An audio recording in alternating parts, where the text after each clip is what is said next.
Hello everyone, welcome to marvellous knowledge. मेरा नाम है मेहर। आज का हमारा टॉपिक है Mohr circle. What is Mohr circle, क्या इसके यूजेस है, किस तरह से हम मोर सर्कल को ड्रॉ करते हैं, हम स्टडी करेंगे। तो let's start our topic Mohr circle. What is Mohr circle? Mohr circle is graphical representation of general state of stress at any point. यदि कोई मटेरियल है, हमारे पास कोई मटेरियल है, किसी पॉइंट का अगर मैं स्टेट ऑफ स्ट्रेस लूँ तो उसको अगर मैं ग्राफिकली रिप्रेजेंट करूं, उस स्टेट ऑफ स्ट्रेस को मैं ग्राफिकली रिप्रेजेंट करूं, उसे हम कहते हैं मोर सर्कल।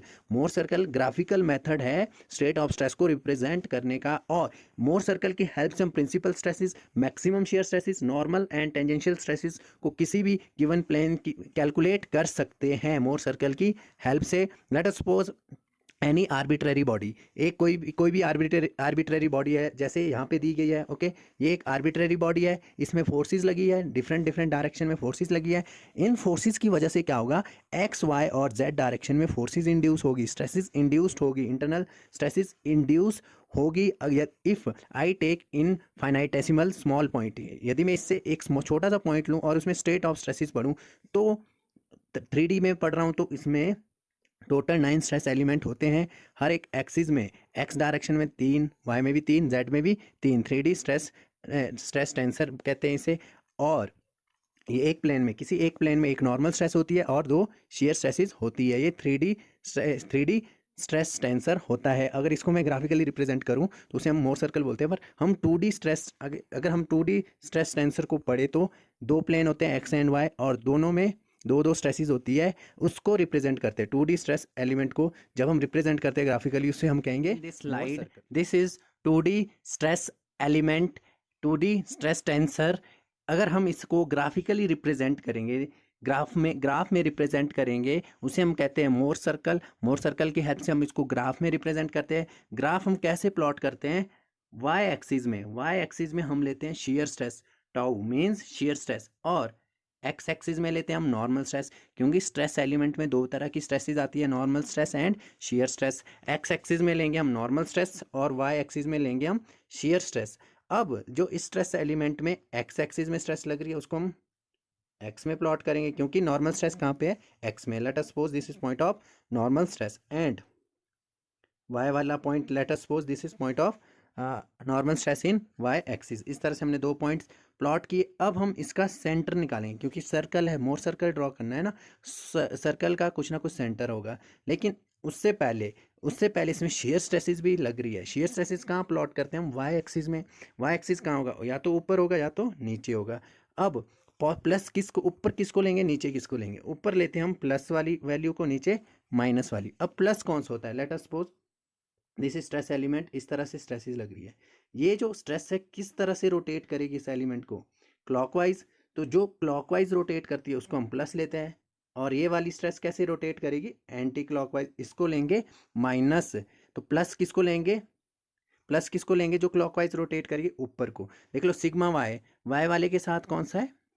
प्लस वाला है, क्योंकि क्लॉकवाइज रोटेट कर रहा है इसलिए ऊपर लिया। और एक्स के साथ कौन सा है?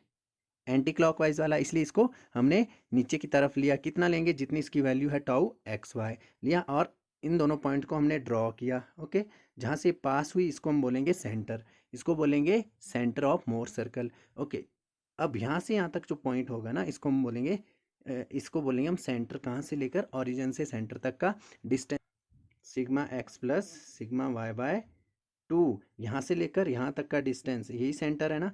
हम कैसे, y में तो 0 है ना, x में कितना है? Sigma x plus sigma y by 2। कैसे कैलकुलेट किया देख लो। ये वाला डिस्टेंस चाहिए मुझे। सिग्मा y में कितना ऐड करूँगा मैं? ये हाफ वाला पॉइंट देख लो, यहाँ से लेकर यहाँ तक कितना, ये वाला डिस्टेंस कितना होगा? ये होगा sigma x minus sigma y, और इसका हाफ कितना होगा? Divide by 2। अगर मैं इसमें सिग्मा वाई को ऐड कर दूं तो कितना आ जाता है? Sigma x plus sigma y by 2। तो सेंटर कितना आ जाता है? Sigma x plus sigma y by. Calculate radius of this Mohr circle, this is radius of Mohr circle, we can say this is radius of Mohr circle. What is this value? What is, well, if I draw this triangle, okay, separately this triangle, okay, this is tau xy था ना, ये जो value थी ये कितनी थी? Tau x Y. और ये वाली वैल्यू कितनी होगी? ये वाली वैल्यू देख लो, ये वैल्यू कितनी है? Sigma x minus sigma y. ये वाली वैल्यू कितनी थी? Sigma x minus sigma y, तो ये कितनी हो जाएगी, इसकी हाफ मतलब sigma x minus sigma y by 2 हो जाएगा ना, sigma x minus sigma y by 2। तो ये कितना हो जाएगा, रेडियस, रेडियस क्या होगा, by using Pythagoras theorem r square is equals to tau x y square plus sigma x minus sigma y by 2 का स्क्वायर, स्क्वायर हटा दूँ तो ये आ जाएगा स्क्वायर रूट। तो ये क्या आ जाएगा, इसका रेडियस। इस तरह से हम radius of Mohr circle calculate करते हैं। मोर सर्कल इस लाइन के ऊपर कोई भी एक पॉइंट लेता हूँ, इस मोर सर्कल के ऊपर कोई भी एक पॉइंट लेता हूँ, तो ये पॉइंट क्या रिप्रेजेंट करता है, लेट अस सपोज पॉइंट है, ये पॉइंट क्या रिप्रेजेंट करेगा, किसी प्लेन को, किसको, ये जो पॉइंट है किसको रिप्रेजेंट करता है, किसी प्लेन को। इस प्लेन पे जो ये स्ट्रेस होगी, ये वाली एक्स एक्सिस वाली, ये क्या होगी, नॉर्मल स्ट्रेस, और ये वाली जो स्ट्रेस होगी ये कौन सी होगी, शेयर स्ट्रेस, मतलब उस प्लेन की शेयर स्ट्रेस। मतलब ए प्लेन है, कोई भी एक प्लेन है, इस इस सर्कल के ऊपर कोई भी एक प्लेन हो सकता है, और उसकी उसमें दो स्ट्रेसेस होगी, shear stress and normal stress. उसको हम ग्राफिकली यहाँ पे कैलकुलेट कर सकते हैं उस वैल्यू को। मीन्स कोई भी पॉइंट इस सर्कल के ऊपर क्या रिप्रेजेंट करता है, किसी प्लेन को, और उस पर हम स्ट्रेसेस कैलकुलेट कर सकते हैं, normal stress and shear stress. अगर हमें इस मोर सर्कल का एरिया दे दे, let us suppose area, area क्या होता है, पाई आर स्क्वायर, एरिया क्या होता है, पाई आर स्क्वायर। मतलब हम रेडियस कैलकुलेट कर सकते हैं, अगर एरिया दे दे तो हम रेडियस कैलकुलेट कर सकते हैं इस तरह से। रेडियस मतलब मैक्सिमम शेयर स्ट्रेस, रेडियस की हेल्प से हम क्या निकाल सकते हैं, मैक्सिमम शेयर स्ट्रेस। रेडियस और शेयर स्ट्रेस सेम होता है, मोर सर्कल का जो रेडियस है और मैक्सिमम शेयर स्ट्रेस है दोनों सेम होते हैं। अगर इस सर्कल का circumference they they 2 pi are, तो इससे भी हम क्या निकाल सकते हैं, इससे भी हम क्या निकाल सकते हैं, रेडियस निकाल सकते हैं। रेडियस क्या हो जाएगा, सरकमफ्रेंस अपॉन 2 पाई, मीन्स मैक्सिमम शेयर स्ट्रेस निकाल सकते हैं। कोई पॉइंट मोर सर्कल के अंदर है तो वो क्या सिग्निफाई करेगा, कुछ नहीं, उसका कुछ भी मतलब नहीं है यहाँ पे। ओके, और हमेशा याद रखना कोई भी पॉइंट सर्कल के ऊपर है वो किसी प्लेन को रिप्रेजेंट करता है, और उसमें हम नॉर्मल स्ट्रेस और शेयर स्ट्रेस निकाल सकते हैं। एरिया से हम क्या निकाल सकते हैं, मैक्सिमम शेयर स्ट्रेस, और सरकमफ्रेंस से हम क्या निकाल सकते हैं, मैक्सिमम शेयर स्ट्रेस। दूसरी बात, अगर लेट अस सपोज ये कोई स्ट्रेस एलिमेंट दूसरा प्लेन पास कर रहा है थीटा एंगल पे, उस पे हमने स्ट्रेसेस देखनी है। ये जो प्लेन बनाया ना हमने, ये वाला जो प्लेन है, ये कौन सा है, ए और बी, ये कौन सा प्लेन है, ये वाला जो हमने ड्रॉ किया। इसके साथ एक दूसरा प्लेन है, कितना एंगल बन रहा है, थीटा। किस डायरेक्शन में जा रहे हैं हम, एंटी क्लॉकवाइज, तो यहाँ से भी हम किस डायरेक्शन में जाएंगे, एंटी क्लॉकवाइज डायरेक्शन में। कितना एंगल जाएंगे, 2 थीटा। जो एंगल प्लेन में जो एंगल 2 डायमेंशनल स्ट्रेस एलिमेंट में थीटा है, उसको हम डबल लेते हैं मोर सर्कल में, 2D, इसमें कितना लूँगा मैं, 2 थीटा, सॉरी 2 थीटा। तो ये वाला जो पॉइंट होगा, एक पॉइंट किसको रिप्रेजेंट करेगा, इस प्लेन को। तो इस प्लेन में नॉर्मल स्ट्रेस होगी और शेयर स्ट्रेस होगी। इसको हम कहाँ से कैलकुलेट करेंगे, इस मोर सर्कल से। इसको हम बोलते हैं स्ट्रेस ट्रांसफॉर्मेशन। इस तरह से हम किसी दूसरे प्लेन में भी स्ट्रेसेस कैलकुलेट कर सकते हैं। और ये जो प्लेन होता है, ये वाला जो प्लेन है, ये वाला जो पॉइंट है, ये कौन से प्लेन है, प्रिंसिपल प्लेन, क्योंकि यहाँ पे शेयर स्ट्रेस 0 है, स्ट्रेसिस मैक्सिमम है। ये दो प्लेन, ये वाला और ये वाला, और दोनों में एंगल कितना है, 180। प्रैक्टिकली दोनों में एंगल कितना होता है, 90। डबल, इसमें डबल होगा 180, है ना।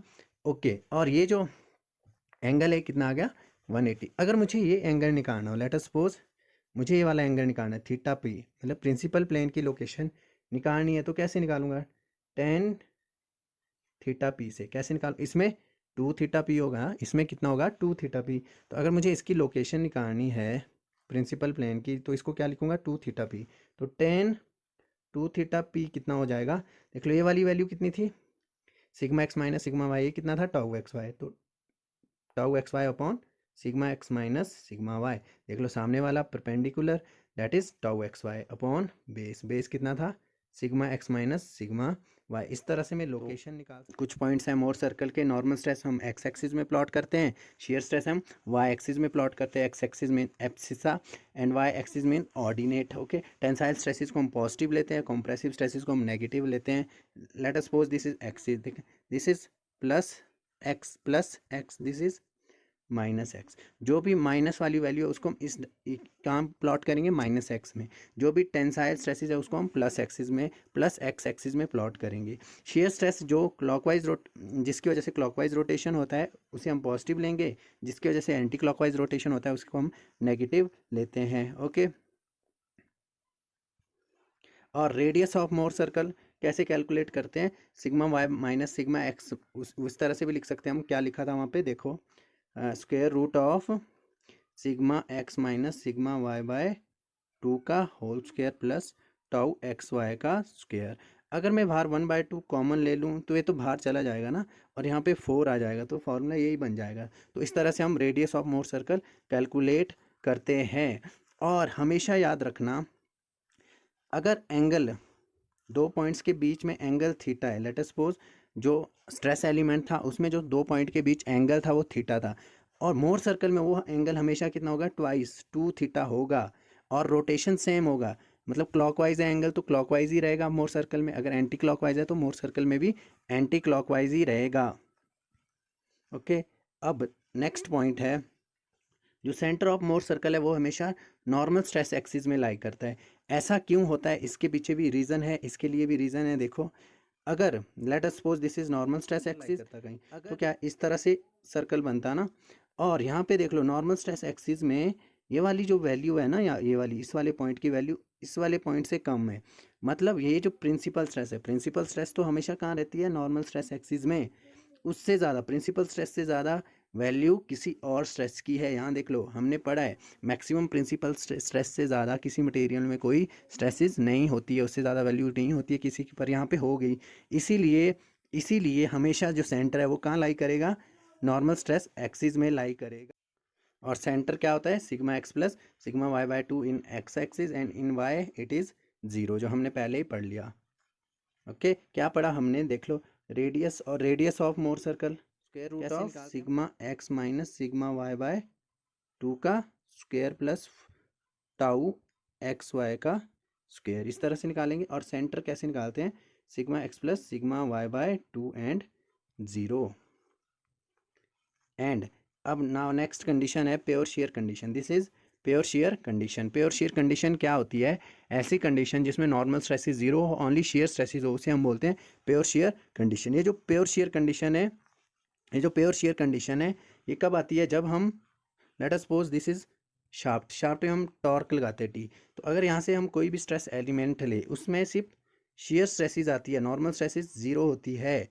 इस केस में शेयर स्ट्रेसेस होती है और नॉर्मल स्ट्रेसेस जीरो होती है। ओके। तो इसे हम क्या बोलेंगे, प्योर शेयर कंडीशन। तो प्योर शेयर कंडीशन के लिए मोर सर्कल कैसे ड्रॉ बनता है, देख लो। प्योर शेयर कंडीशन का एग्जांपल मैंने लिया, मान late us suppose pure shear condition में जो शेयर स्ट्रेस लग रही थी वो कितनी थी, टाउ थी। नॉर्मल स्ट्रेस इज जीरो है। अगर मैं सेंटर निकालूं, सेंटर क्या होता है, sigma x plus sigma y by 2। Sigma x भी जीरो है, सिग्मा वाई भी जीरो है, तो सेंटर कहाँ हो जाएगा, 0 0, मतलब ऑरिजन पे। सेंटर कहाँ जाएगा मोर सर्कल का, ऑरिजन पे। ओके।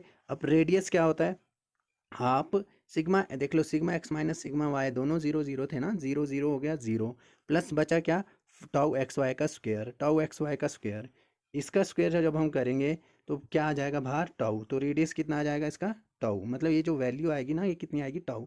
तो टाउ रेडियस का एक सर्कल बनेगा, इसको हम क्या बोलेंगे, इस तरह से एक सर्कल बनेगा जिसका सेंटर कहाँ पे है, ओरिजिन पे है, और इसका रेडियस कितना है, शेयर स्ट्रेस के बराबर ही इसका रेडियस है। और इसमें जो प्रिंसिपल स्ट्रेसेस है, ये वाली क्या होती है, प्रिंसिपल स्ट्रेसेस, ये मैक्सिमम वाली है, ये मिनिमम वाली है।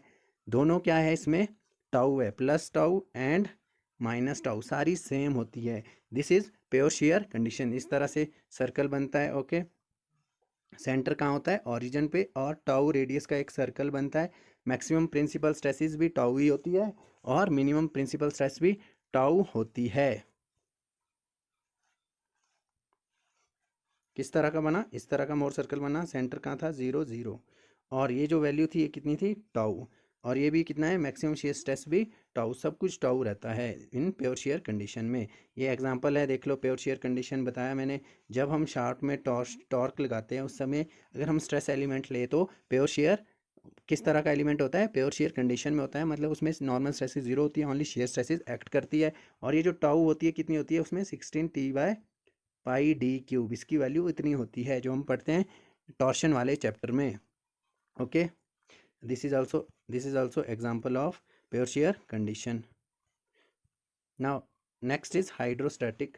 This is hydrostatic pressure. Hydrostatic pressure में हाइड्रोस्टैटिक टेंशन भी हो सकता है और हाइड्रोस्टैटिक कंप्रेशन भी हो सकता है। ये क्या है? हाइड्रोस्टैटिक टेंशन है। हाइड्रोस्टैटिक टेंशन मीन्स हर डायरेक्शन में सेम फोर्स लग रही है। एक्स में भी सिग्मा है तो वाई में भी सिग्मा है। अगर मैं इसका सेंटर निकालूं, देख लो, सिग्मा एक्स भी सिग्मा है, सिग्मा वाई भी सिग्मा है। Sigma plus sigma by two कितना आ जाएगा? Sigma plus sigma by two कितना आ जाएगा? सिग्मा। सिग्मा और ज़ीरो, तो इसका सेंटर कहाँ आ जाएगा? सिग्मा और ज़ीरो पे। और रेडियस क्या होगा इसका? देख लो, sigma x minus sigma Y, zero minus zero zero, radius zero आ जाएगा। रेडियस जीरो का मतलब है सर्कल बनेगा ही नहीं, तो क्या बनेगा? ओनली पॉइंट बनेगा। इसको हम बोलेंगे point more circle. Hydrostatic pressure के केस में कैसा मोर सर्कल बनता है?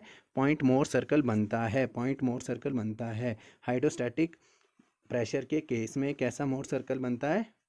Point more circle. यहाँ भी हो सकता है और यहाँ भी हो सकता है। अगर हाइड्रोस्टैटिक टेंशन है तो यहाँ बनेगा, हाइड्रोस्टैटिक कंप्रेशन है तो यहाँ पे बनेगा पॉइंट। तो कैसा बनेगा हाइड्रोस्टैटिक प्रेशर के केस में? Point Mohr circle. इंपॉर्टेंट है point more circle. Okay, this is hydrostatic compression. ये क्या है? हाइड्रोस्टैटिक कंप्रेशन है। इसके लिए कहाँ बनेगा?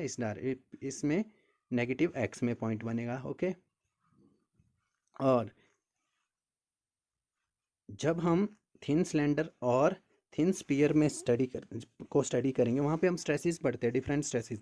थिन स्लेंडर में हूप स्ट्रेसेस लगती है, लॉन्गिट्यूडनल स्ट्रेसेस लगती है और रेडियल स्ट्रेस लगभग जीरो होता है।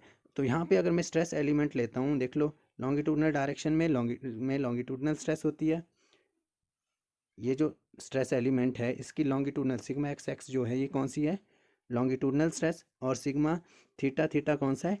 Hoop stress. ओके, इसकी वजह से हमें इसमें प्रिंसिपल स्ट्रेसेस कैलकुलेट करनी पड़ती है, मैक्सिमम शेयर स्ट्रेसेस कैलकुलेट करनी पड़ती है बाय यूजिंग मोर सर्कल। और ये जो स्पीयर है, स्पीयर में हर डायरेक्शन में हूप स्ट्रेसेस ही लगती है। हूप स्ट्रेसेस लगता है का होता है, ये भी हूप स्ट्रेस है, ये भी हूप स्ट्रेस है। इसका हूप स्ट्रेस लगी है, इससे हम मैक्सिमम स्ट्रेसेस निकाल सकते हैं, प्रिंसिपल स्ट्रेसेस निकाल सकते हैं और वॉल्यूम चेंजेस भी निकाल सकते हैं। ये इसके प्रैक्टिकल एग्जाम्पल है। ओके, और ये भी एग्जाम्पल है, देख लो, cylinder pressure vessel thin cylinder है और स्फेरिकल प्रेशर वेसल है। देख लो, इसमें स्ट्रेसेस लग रही है लॉन्गिट्यूडनल एंड हूप स्ट्रेसेस। इसमें हर डायरेक्शन में हूप स्ट्रेसेस होगी। और next topic is maximum angle of obliquity. Maximum angle of obliquity क्या होता है? Let us suppose this is shear stress axis, this is normal stress axis. ये shear stress है, ये नॉर्मल स्ट्रेस है, ये सर्कल बना। ओके, यहाँ पे देख लो, यहाँ पे क्या होती है? शियर स्ट्रेस क्या होती है? मैक्सिमम। यहाँ पे मैक्सिमम हमेशा सेम होता है। देख लो, यहाँ पे ये रेडियस भी है और टाउ मैक्सिमम भी है। ओके, अगर मैं यहाँ से लाइन ड्रॉ करूँ तो इसको हम बोलते हैं फेलियर इन्वेलप। ये जो एंगल है, ये मैक्सिमम प्रिंसिपल स्ट्रेस है, ये मिनिमम प्रिंसिपल स्ट्रेस है। ये जो एंगल है ना, इसको बोलते हैं हम रिजल्टेंट स्ट्रेस। दोनों का रिजल्टेंट कहाँ से पास करेंगे? यहाँ से। ओके, मैक्सिमम वाले प्लेन पे ये जो एंगल होता है ना, इसको हम बोलते हैं मैक्सिमम एंगल ऑफ ओब्लिगिटी। अगर मैं इस प्लेन का देखूँ, इस प्लेन पे यहाँ पे कोई पॉइंट ड्रॉ करूँ और यहाँ से लाइन ड्रॉ करूँ, ये जो एंगल है ये मैक्सिमम नहीं है तो एंगल ऑफ ओब्लिगिटी मैक्सिमम नहीं है। मैक्सिमम कब होगा? जब ये इसके टेंजेंट से पास होकर जाएगा, उससे हम बोलेंगे maximum angle of obliquity. And in soil mechanic it is known as angle of repose, angle of friction. अगर ये डिफरेंट पॉइंट में हम चेक करें, ये इसकी नॉर्मल स्ट्रेस होगी। डिफरेंट पॉइंट में चेक करें, अगर डिफरेंट पॉइंट में, let us suppose in this point, ये होगी नॉर्मल स्ट्रेस और ये होगी शियर स्ट्रेस। और ये जो एंगल बनेगा उसको बोलेंगे हम angle of obliquity. Okay, this is example. This angle maximum वाला एंगल क्या है? Maximum angle of obliquity. और ये जो एंगल है ये क्या? Angle of obliquity by resultant stress. Angle made by resultant stress with normal stress is known as angle of obliquity. Tau and normal stress, इन दोनों का रिजल्टेंट बीच में होगा। ये जो एंगल है नॉर्मल का रिजल्टेंट के साथ, इसी को हम बोलते हैं एंगल ऑफ ओब्लिगिटी। मैक्सिमम कब होगा ये? जब फेलियर इन्वेलप से पास होगी लाइन। फेलियर इन्वेलप का जो एंगल होगा नॉर्मल स्ट्रेस के साथ, वो होगा मैक्सिमम एंगल ऑफ ओब्लिगिटी। तो आज के लिए इतना ही friends, thank you. Hey friends, this is Mehar. I welcome all you in my channel Marvelous Knowledge.